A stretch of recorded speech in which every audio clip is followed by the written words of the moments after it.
যখন আপনি মারা যাবেন, দুনিয়া থেকে বিদায় নেবেন, মানুষজন কেউ বলবে না আজকে বৃষ্টির দিন দাফন করিস না, কেউ বলবে না যে তারা 2টা দিন রাখ, কেউ বলবে না। কবরের মধ্যে যখন নিয়ে যাওয়া হবে, আপনার স্ত্রীর কথা মনে পড়বে, আপনার সন্তানের কথা মনে পড়বে, আপনার বাবার কথা মনে পড়বে।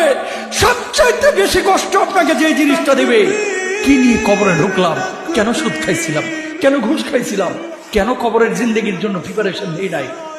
দুনিয়ার জিন্দেগিতে একটা মামলায় ফেসে গেলে সুপ্রিম কোর্টে যাওয়া যায়, উচ্চ আদালতে যাওয়া যায়। আখিরাতের জিন্দেগিতে কোনো মামলায় ফেসে গেলে পালাবার কোনো আর পথ নাই। চলে যেতে হবে।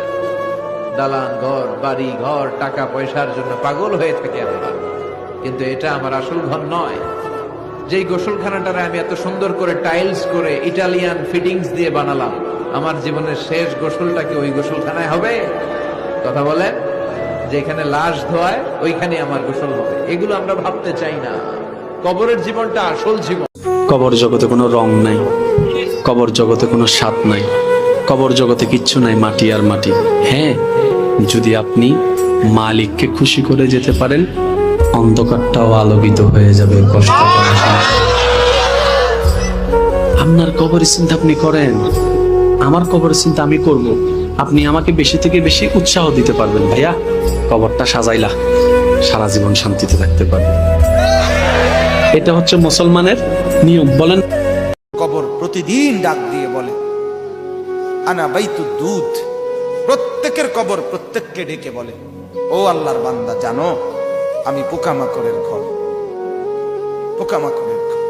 তুমি তো সেই বান্দা যে একটা মশা কানের পাশ দিয়ে উড়ে গেলে তোমার ঘুম বন্ধ হয়ে যায়, চোখ মিলে যায়।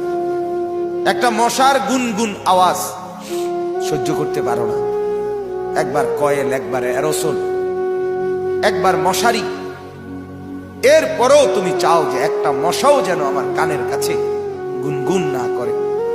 তো 5 ঘন্টার ঘুমের জন্য, 6 ঘন্টার ঘুমের জন্য বান্দা এই যত্ন নিলা, অনন্তকাল কিংবা বছরের পর বছর কবরের যে ঘুম দিবা, পড়ে থাকবা সেই ঘরে, পোকা মাকড়ের ঘর, সেই ঘরে তুমি ঘুমাইবা কেমনে, থাকবা কেমনে? আমি তোমার প্রেমের ভিখারি ইয়া রাসূলুল্লাহ, আমি তোমার প্রেমের ভিখারি ইয়া রাসূলুল্লাহ। কেউ যদি আমার কষ্ট দেয়, আমি বদলা নিতে চাই, ঠিক কিনা? কিন্তু ইসলাম বলে বদলা না নিয়ে বদলে দাও। কি করবেন? বদলা নিও না, বদলে দাও।